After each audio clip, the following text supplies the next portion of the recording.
Bem-vindo ao Modo Terror. Eu sou o Rick, e o conto de hoje vai provar que o medo tem muitas faces.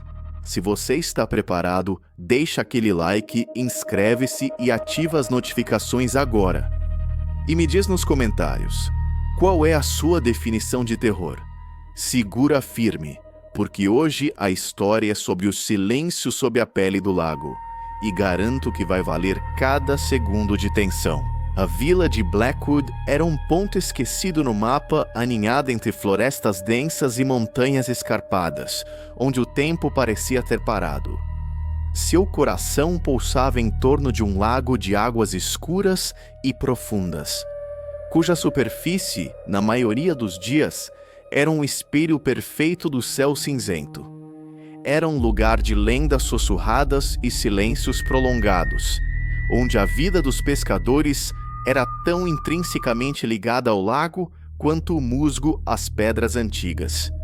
Arthur Vance, um mergulhador profissional com a alma tão turva quanto as águas que ele explorava, chegou a Blackwood carregando o peso de um passado trágico e a esperança de encontrar redenção nas profundezas. Ele havia sido contratado para investigar uma série de desaparecimentos misteriosos. Pescadores experientes, jovens aventureiros, até mesmo um turista desavisado, todos haviam sido engolidos pelo lago, sem deixar rastros.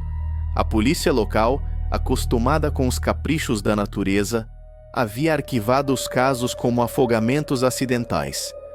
Mas os moradores de Blackwood sabiam que havia algo mais. Algo que se movia sob a pele do lago. Algo que não era natural. Elara Blackwood, uma anciã da vila com olhos que pareciam ter visto a própria eternidade, tentou avisar Arthur. "O lago tem fome, meu filho", ela disse, sua voz um sussurro rouco. "Ele se alimenta da solidão, do desespero. Ele chama aqueles que buscam o esquecimento." Arthur, um homem de ciência e razão, descartou os avisos como superstição. Ele havia enfrentado os perigos do oceano, e um lago, por mais profundo que fosse, não o intimidava. Sua própria melancolia, a sombra de sua esposa e filha perdidas em um acidente de barco, o impulsionava para as profundezas, buscando o esquecimento que ele não conseguia encontrar em terra. Seu primeiro mergulho foi uma exploração técnica. Ele mapeou o fundo, procurou correntes subaquáticas, cavernas, qualquer coisa que pudesse explicar os desaparecimentos. A água era fria, escura, e o silêncio era absoluto, um silêncio que parecia absorver o som de suas próprias bolhas. Mas não havia nada fora do comum, nenhuma corrente traiçoeira, nenhuma caverna escondida, apenas o fundo lamacento e a escuridão. Mas à medida que ele passava mais tempo sob a superfície, Arthur começou a sentir algo. Uma presença. Não uma presença física, mas uma consciência, uma inteligência que parecia emanar do próprio lago. O silêncio não era mais a ausência de som. Era uma voz, um sussurro que parecia vir de dentro de sua própria mente, chamando seu nome, prometendo paz, esquecimento. Ele começou a ter visões, flashes de rostos pálidos, olhos vazios, corpos flutuando na escuridão. Eram os desaparecidos, as vítimas do lago. Eles não estavam mortos. Eles estavam lá, parte do lago, suas consciências fundidas em uma entidade coletiva. Eles o chamavam, convidando-o a se juntar a eles, a encontrar a paz nas profundezas. Arthur inicialmente resistiu. Ele era um homem de ciência, de lógica. Ele tentou encontrar explicações racionais para as visões, para os sussurros. Mas a atração do lago era irresistível. Sua própria melancolia, seu desejo de esquecimento o tornava vulnerável. Ele passava horas sob a superfície, imerso no silêncio, na voz do lago, sentindo a paz que ele prometia. Elara Blackwood, a anciã, notou a mudança em Arthur. Ele estava pálido, seus olhos fundos, e havia uma intensidade febril em seu olhar. Ele falava do lago com uma paixão que beirava a loucura, descrevendo a paz, o esquecimento, a beleza das profundezas. "Você está se perdendo, meu filho", ela advertiu. "O lago está te chamando. Ele quer você." Arthur a ignorou, sua mente já distante, seus ouvidos sintonizados com o silêncio do lago. Ele começou a ter pesadelos. Sonhos vívidos onde ele se fundia com o lago, seu corpo se dissolvendo na água, sua consciência se tornando parte da mente coletiva. Ele sentia a dor dos outros, a solidão, o desespero, mas também sentia uma paz profunda, uma ausência de sofrimento. Era uma tentação irresistível, a promessa de um fim para sua própria dor. Os desaparecimentos continuaram. Mais pescadores, mais turistas. O lago estava se alimentando, crescendo em poder, sua consciência se expandindo com cada nova alma. Arthur sabia que ele era o próximo. Ele sentia o chamado do lago, a atração irresistível para as profundezas. Mas, em um canto de sua mente, uma pequena voz de resistência ainda sussurrava, a voz de sua esposa e filha, lembrando-o de sua vida, de seu amor. Ele se lembrou de uma lenda antiga, contada por Elara. Sobre o coração do lago, uma pedra brilhante escondida em suas profundezas, que era a fonte de seu poder e de sua maldição. A lenda dizia que para quebrar o encanto, era preciso encontrar o coração e devolvê-lo à terra, de onde havia sido tirado. Era um risco, pois o lago protegeria seu coração, sua essência. Arthur decidiu que precisava lutar, não por si mesmo, mas pelas almas que o lago havia aprisionado. Ele precisava quebrar o ciclo, libertar os desaparecidos, silenciar o lago. Ele se preparou para seu último mergulho, sua mente clara, seu coração determinado. Ele desceu às profundezas, o silêncio do lago o envolvendo, a voz do lago o chamando. Ele sentiu a pressão da água, o frio intenso, a escuridão. Mas ele não recuou. Ele seguiu a lenda, buscando o coração do lago, a fonte de seu poder.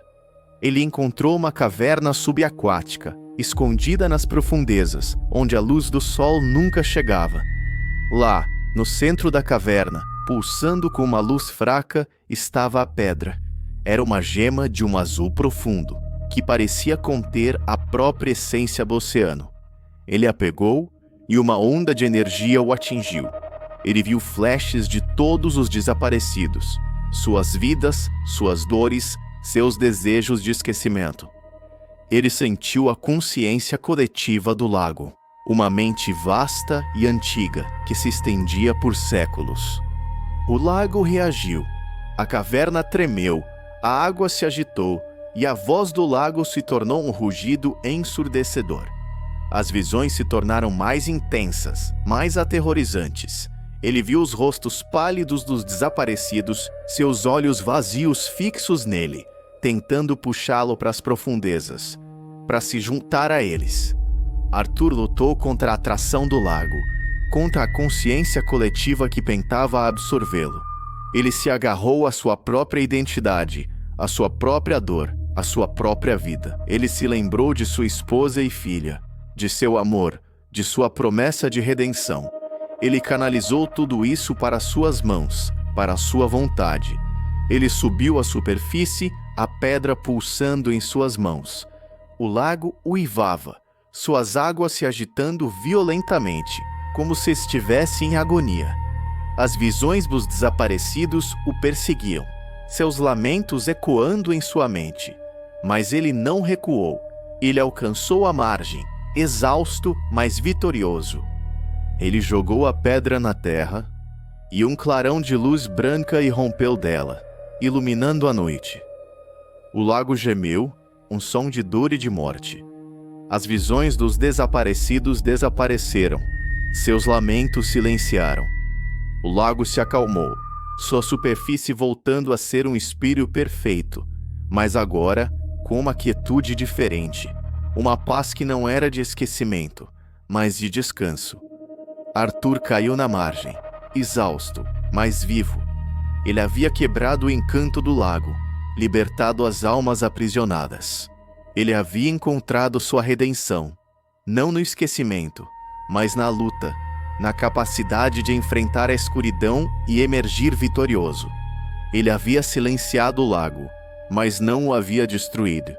Ele havia apenas restaurado o equilíbrio, permitindo que as almas encontrassem a paz. A vila de Blackwood começou a mudar. Os desaparecimentos cessaram. O silêncio do lago não era mais opressivo, mas pacífico.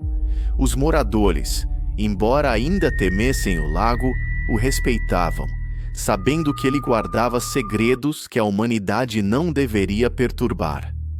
Elara Blackwood olhou para Arthur com um novo respeito, sabendo que ele havia feito o que ninguém mais havia ousado fazer.